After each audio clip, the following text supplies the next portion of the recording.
bonsoir, soyez les bienvenus sur La Première. Voici les titres de l'actualité de ce dimanche 28 avril. Le revirement du Tavini lors de la deuxième séance de la session administrative de l'Assemblée. Contre toute attente, la majorité a retiré sa proposition de résolution pour soutenir l'inscription des marquises à l'UNESCO.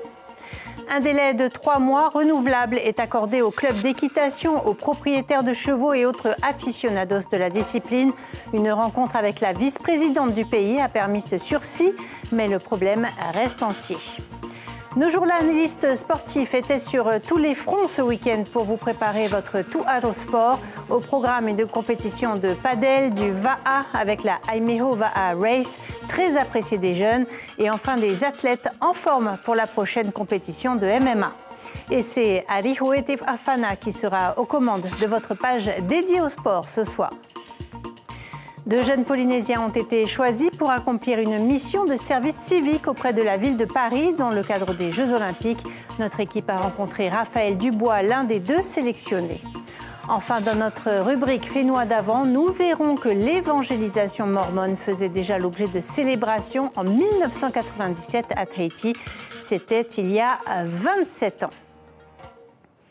Mais d'abord, cet accident de la route hier soir à Faa'a, il s'est produit vers 19h20 à Aotuaraia, dans le village du Flamboyant.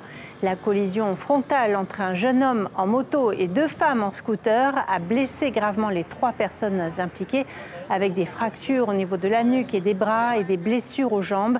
Selon les premiers témoignages, le conducteur de la moto se serait déporté dangereusement sur la voie opposée avant de percuter le scooter qui arrivait en face. Écoutez l'un des témoins de l'accident au micro de Laïna Tétouanoui. En regardant la route, j'avais vu l'engin, le jeune avec sa moto. Bon, largement, c'est un peu gentil, mais il était carrément déporté sur la gauche. Je me suis dit, quand j'ai vu le jeune en moto, je me suis dit, il va taper dans quelque chose. Ben, je ne me suis pas trompé. Et au moment de croquer ma pizza, j'ai juste entendu un boom. Je me suis retourné, j'ai vu, ils étaient par terre. Après, il est rentré dans un scooter qui était avec 2 femmes dessus. Du coup, je suis descendu, j'étais l'un des premiers sur les lieux. Je suis parti voir. Bon, les 2 femmes, elles sont bien touchées. Et sachez qu'un autre accident s'est produit cet après-midi, cette fois sur la côte est de Tahiti, un peu après le PK19 à Papen'o. Un choc frontal, là encore, entre 2 voitures a fait 4 blessés, dont 2 graves. Il a fallu désincarcérer les victimes. Et puis à Tubuai, aux Australes, un incendie s'est déclaré dans une habitation de la commune de Tahuaya. Le propriétaire était à la messe au début du sinistre. Malgré l'intervention des pompiers, l'homme a assisté impuissant à la destruction de sa maison par les flammes. Aucun blessé n'est à déplorer. Un court-circuit serait à l'origine de l'incendie. Écoutez la réaction du propriétaire au micro de Roheyari Hariva'a. Les autres ont dit qu'il y a une explosion, que ça a explosé un peu. Mais c'est vrai, juste là derrière, qu'on voit là, il y a plein de machines, il y a des compresseurs, il y a des bonbons de gaz, il y a des appareils. Bon, je ne sais pas dû à quoi. Est-ce qu'on a des blessés Heureusement, il n'y en a pas. Il n'y en a pas. Il y a ma belle-sœur qui était malade aussi, elle a eu son AVC. Elle a pu se sortir de cette drame-là. Elle est sortie, je ne sais pas ce qui l'a sauvé. Mais je n'ai pas encore vu des gens qui sont présents en premier. Voilà. Petit couac au sein de la majorité Tavini à propos de la candidature des îles Marquises pour l'inscription sur la liste du patrimoine mondial de l'UNESCO.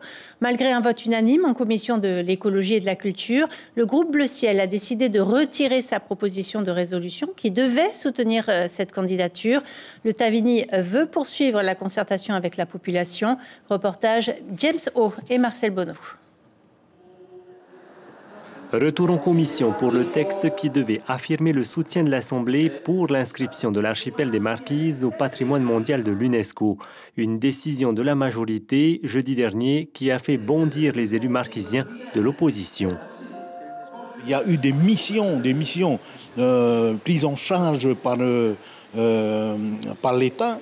Il y a plusieurs experts qui sont venus pour travailler sur ce dossier. Donc moi, c'est carrément un non-respect des différents services de l'État, non-respect des différents services du pays. Et ça fait 1 an qu'ils sont au pouvoir. Ils ont eu largement le temps d'aller se renseigner auprès des services du pays. La candidature des îles Marquises a fait l'objet d'une première inscription sur la liste indicative des biens français en 1996. Il faudra attendre le 24 janvier 2023 pour que le dossier soit déposé auprès de la délégation française de l'UNESCO. L'étude de la proposition de résolution de l'Assemblée ne devait être qu'une formalité. Je suis très déçue parce qu'en fait, ça fait 30 ans qu'on travaille sur ce dossier et que d'un seul coup, on se voit à ce que ce soit bloqué. On ne sait pas pour quelle raison de ce blocage de ce dossier, pourquoi il ne passe pas et tout. Et moi, honnêtement, j'aurais bien voulu qu'il passe parce que en fait, ça protège notre île, les Marquises, l'archipel. Ça fait 5 ans que ça traîne. Et il n'y a pas longtemps, sur l'impulsion de la vice-présidente qui avait un projet sur le Haut-Tahiti, c'est en cours. Alors qu'aux Marquises, c'est en attente. On ne comprend pas. Voilà. Ça me dérange beaucoup. Parce qu'ils veulent vraiment l'inscription. Et pour protéger l'île, il faut que l'inscription soit faite. La candidature du Henua Enana sera soumise à l'avis du Comité du patrimoine mondial de l'UNESCO lors de sa 46e session prévue à New Delhi en Inde en juillet 2024, avec ou sans le soutien de la représentation territoriale. Et demain, notez que l'invité de la matinale radio sera le député du Tavini Huiratira, Steve Chayou. L'hommage aux combattants de la Grande Guerre et à toutes les victimes déportées. Une cérémonie a eu lieu ce matin à avenue Pauvan à Oopa en présence des autorités du pays et de l'État. Nous vous parlions hier du grand rassemblement de l'Église de Jésus-Christ des Saints des derniers jours, les Mormons. Une autre église est issue du mormonisme. Il s'agit de la communauté du Christ, les Sanito. Eux aussi célèbrent les 180 ans de l'arrivée des premiers missionnaires à Tupuai. À cette occasion, la future présidente de l'église a fait le déplacement depuis les États-Unis. Stacy Cram sera la première femme à atteindre cette fonction. Écoutez les précisions de la responsable de l'église en Polynésie française. Elle répond à Sandro Lee.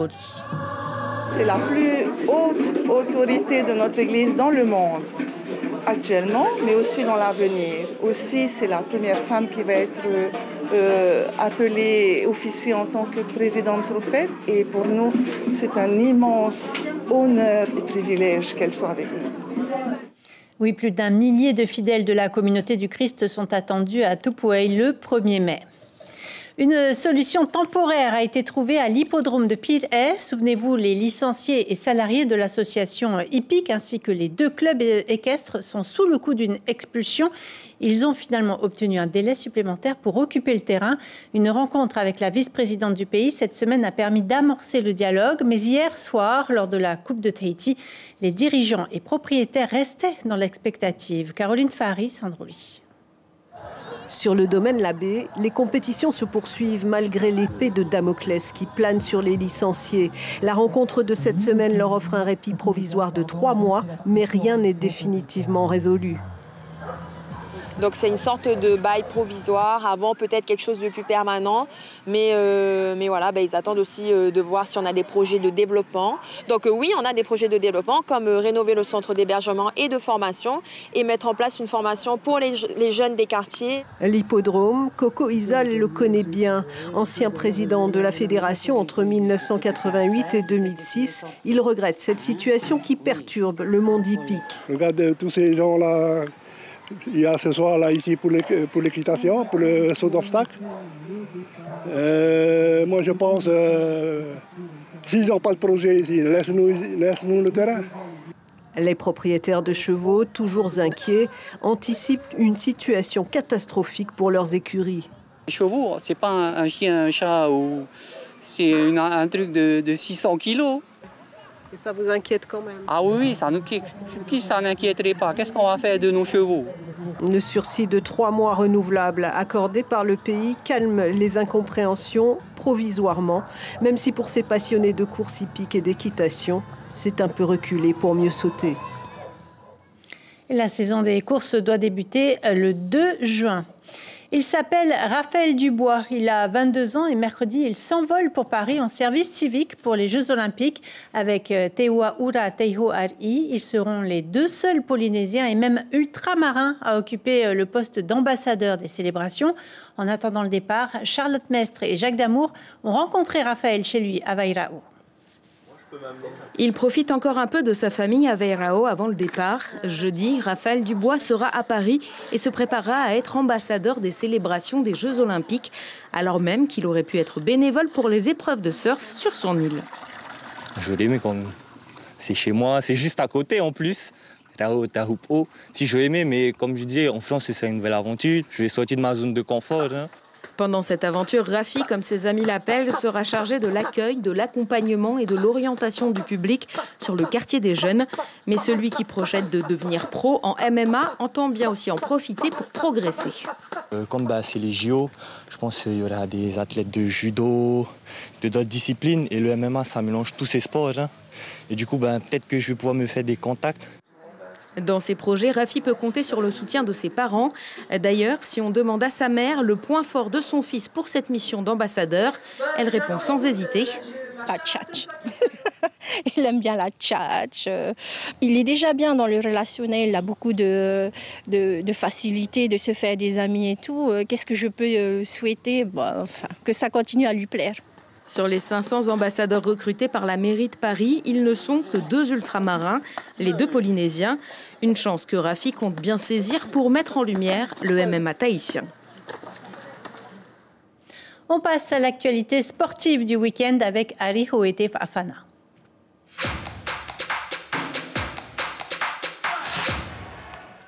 Bonsoir Arihoe. On commence avec un sport qui explose à Tahiti, le padel. Le nombre d'adhérents augmente à vitesse grand V et le niveau progresse avec l'organisation de compétitions.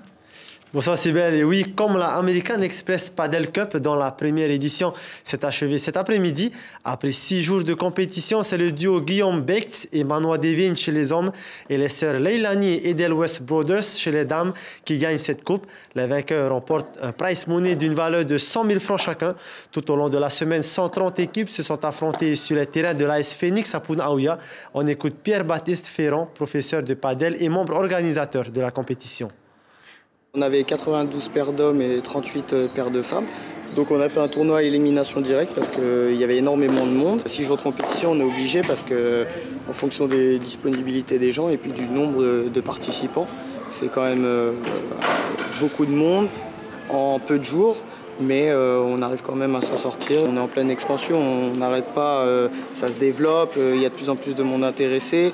Les compétitions sont de plus en plus relevées aussi. Le jeu a commencé à se ralentir, on s'améliore tous et on est vraiment en phase ascendante. C'est vraiment en plein développement et expansion. C'est un peu la Hawaii Kinui Va'a des scolaires, la Aimeho Va'a Race s'est déroulée ce samedi à Moorea. Exactement, 33 équipes de collèges et de lycées de la Polynésie ont répondu présent cette année. Il s'agit de la 20e édition et l'engouement des jeunes pour cette rencontre est toujours aussi fort. Reportage de Heari Tahiata. C'est la rencontre scolaire de Va'a la plus importante où les élèves viennent défendre les couleurs de leurs établissements. Et cette année, ils sont nombreux à participer pour la première fois à la Aimeho Va'a. Les élèves, oui, c'est la première fois, mais pas le lycée. Hein. Okay. Et on s'est bien préparé, ouais, on s'est entraîné tous les jours pendant les vacances et tous les mercredis aux heures d'AS. C'est bien, c'est cool, on aime bien. Vous aimez bien? Ouais. J'aime bien, voilà. Cette étape, c'était surtout comme il y a du courant et tout, on nous a dit surtout de coller les balises. Et c'était top parce que c'était assez flat, même s'il y avait du courant. Mais sinon, c'était top. C'est la première fois que tu participes à la MO? Oui, c'est la première fois. Comment tu trouves? C'est carrément top. L'ambiance, c'est top avec toutes les équipes. La rivalité, c'est top. 43 km au total, le parcours est divisé en 9 étapes avec changement obligatoire à chacune d'entre elles. Les lycéens de Papara sont les favoris dans leur catégorie. À leur âge, ils arrivent déjà à se synchroniser, comme les adultes. L'année dernière, on a participé à l'AMO. On a fini premier. Et là, on essaie de maintenir notre première place avec toute l'équipe. C'est un nouveau challenge quand même. Ça change des compétitions de club professionnel. Hein. Et là, c'est quand même aussi une autre compétitivité, notre lycée. Hein. Cette 20e édition montre surtout l'engouement des jeunes pour cette course. 33 équipages ont répondu à l'appel cette année, soit 462 élèves au total. Là, c'est l'aboutissement, hein. C'est la dernière course long line de l'année en VAR. Et puis après, on va retravailler sur le calendrier août-septembre pour les éditions de l'année prochaine. Peut-être ici, peut-être sur les îles Solevant, peut-être sur la Presqu'îlienne. On a plein d'idées. On est une grande manifestation du pays. On est reconnu aussi grand label national et la grande cause 2024. Cette année, c'est le collège de Tevayuta qui l'emporte chez les Piritaina, Bora Bora chez les Teina et le lycée Tuyanu Le Gaïk de Papara chez les Taurea. Voilà de belles images signées Arihoe. Tefafana, il faut le dire, nos athlètes continuent de s'illustrer à l'étranger à Arihoe. Merci Sybelle. Ce samedi 27 avril, en vétéran 40 ans, Damien Troquenet a remporté la Hoka Canyons Endurance Race à Auburn aux États-Unis. Le sociétaire de la VSOP Moorea a bouclé les 50 km de course dans 1700 mètres de dénivelé en 4 heures 20 minutes et 27 secondes. En scratch, il termine 22e de cette grande course, Sybelle. Tour d'horizon, à présent des compétitions du week-end. Effectivement, il y a eu du taekwondo avec la Coupe de Nahiti, de la pêche sous-marine et du swim and run à Ho, au Tuamotu. Le résumé est signé Hayar Itahiyata. On ouvre le bal avec du taekwondo. Hier s'est déroulée la 5e édition de la Coupe de Nahiti à Aroué. 12 clubs étaient engagés. C'est finalement le club Tahitian Martial Spirit qui l'emporte avec 22 médailles d'or devant Nahiti Taekwondo. Une rencontre qui fait partie du chemin de sélection pour les prochaines compétitions à l'international. C'est une compétition qui est inscrite dans le calendrier. Aujourd'hui, on compte à peu près 230, 240. Ça veut bien que tous les athlètes se réunissent pour représenter un pays. C'est Polynésie. Hier aussi s'est déroulée la première journée du concours de pêche sous-marine dans la commune de Aroué. 8 hommes et 3 femmes étaient engagés malgré les conditions météorologiques assez difficiles. Aujourd'hui, c'est la dernière matinaise. Après, c'est entre Onyx et Teina. Je crois que c'est Onyx qui a gagné aujourd'hui. Ça s'est bien passé le concours, mais là, le temps n'est pas avec nous. Mais c'est pas encore fini, il y a demain encore. Il y a un concours encore demain, c'est pareil. Hein? Le poisson, c'est pas avant. On termine avec la 2e édition du Swim and Run à Ho, une compétition de natation et course à pied qui s'effectue en binôme. 50 participants se sont affrontés ce samedi dans 4 catégories différentes allant des jeunes collégiens aux plus âgés, de 140 à 450 mètres pour la natation et de 750 à 1700 mètres pour la course à pied. Ce sont les frères Tokoroa et Tangaroa Foster qui ont remporté l'épreuve reine en 37 minutes et 9 secondes. Allez, avant de clore ce Tout Aérosport, un avant-goût de l'une des plus grandes soirées de MMA, la Tahitian Fighting Championship, fait son retour le week-end prochain à Arihoe. Exactement, Sybelle. Samedi 4 mai, 18 combats sont prévus au programme. Parmi les engagés, 10 combattants font partie du club organisateur d'Islander MMA de Rehere Dudes. Ce soir, focus sur 2 d'entre eux. Après des mois d'entraînement intensif, Nahiti Paufei et Tehana Bernardino sont prêts à combattre dans l'octogone. Nous les avons rencontrés. Regardez. Ça ne se voit pas comme ça, mais Nahiti Paufei est un combattant de MMA hors norme. Opposé à ses adversaires, il se bat également contre sa maladie, un diabète de type 1 diagnostiqué il y a 3 ans et demi. Je prends ça comme une force, hein, comme quelque chose qui ça peut... Voilà, je suis différent, hein, comme ça me donne une force quelque part, tu vois. À quelques jours de la grande soirée, il répète ses gammes sous les conseils avisés de son entraîneur Rehere Dudes. Nahiti Paufei, c'est 7 apparitions dans l'octogone, 6 combats gagnés et 1 match nul. L'objectif est de laisser le compteur de la défaite à 0. Je pense que moi et mon adversaire, on est prêts physiquement, techniquement. Hein, et je pense que ça va être le mental qui va jouer. Et je pense que c'est grâce à ma maladie que je vais prendre le dessus sur ce combat. Hein. Ça m'a vraiment renforcé mentalement. Tehana Bernardino, elle, combattra en professionnel. Assidue et talentueuse, la Polynésienne sera opposée à la Suédoise Nikolija Milosevic, double championne du monde IMAF.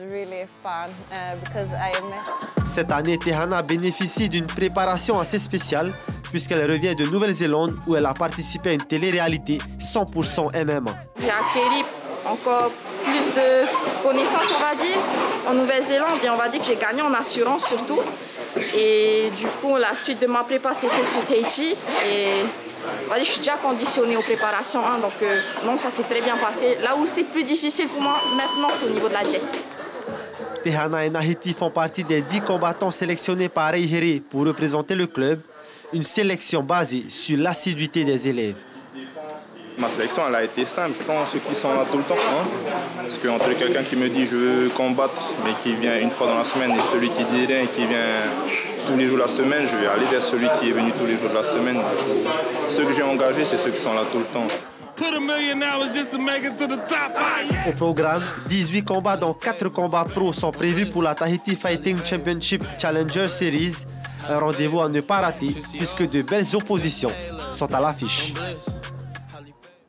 Et nous serons bien sûr au rendez-vous samedi prochain. C'est tout pour le sport aujourd'hui, Cybèle. Merci beaucoup, Arihoe.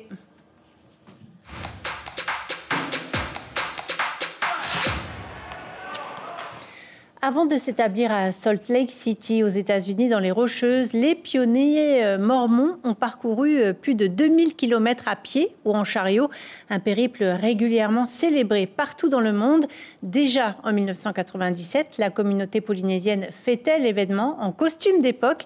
C'est le Fénois d'avant de ce soir. Il est signé Tepiu Bombridge.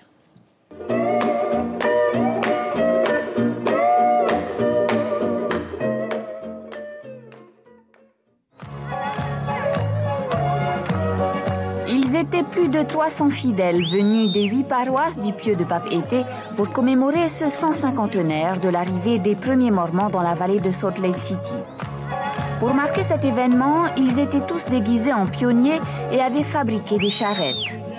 Pour rendre hommage aux pionniers, le Pieu de Papeete a reconstitué le trajet de 2000 km de l'Illinois à Salt Lake City qu'ont dû parcourir les pionniers en 1846.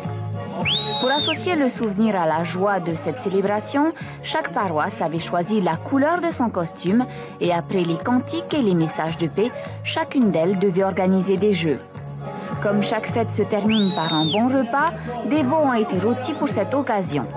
Rappelons que pour la communauté mormone, l'année 97 sera une année pleine de rendez-vous pour commémorer cet événement très important pour les Mormons.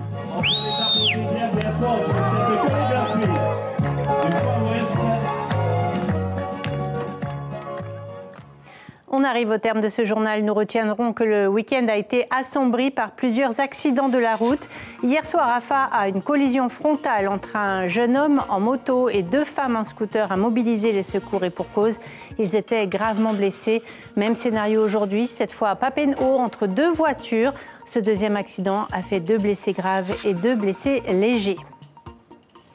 L'actualité de la semaine à venir sera marquée par les résultats de la consultation des rythmes scolaires lundi, la fête du travail mercredi, puis le point sur l'avancée des travaux en vue des Jeux Olympiques jeudi. La une de Tahiti Info demain, le pays condamné à payer 145 millions de francs dans l'affaire des éoliennes de Makemo.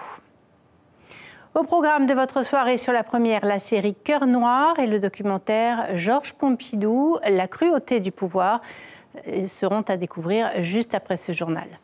Demain et tout au long de la semaine, vous retrouverez Malou Kiduri à la présentation de vos JT. Passez une excellente soirée sur nos antennes.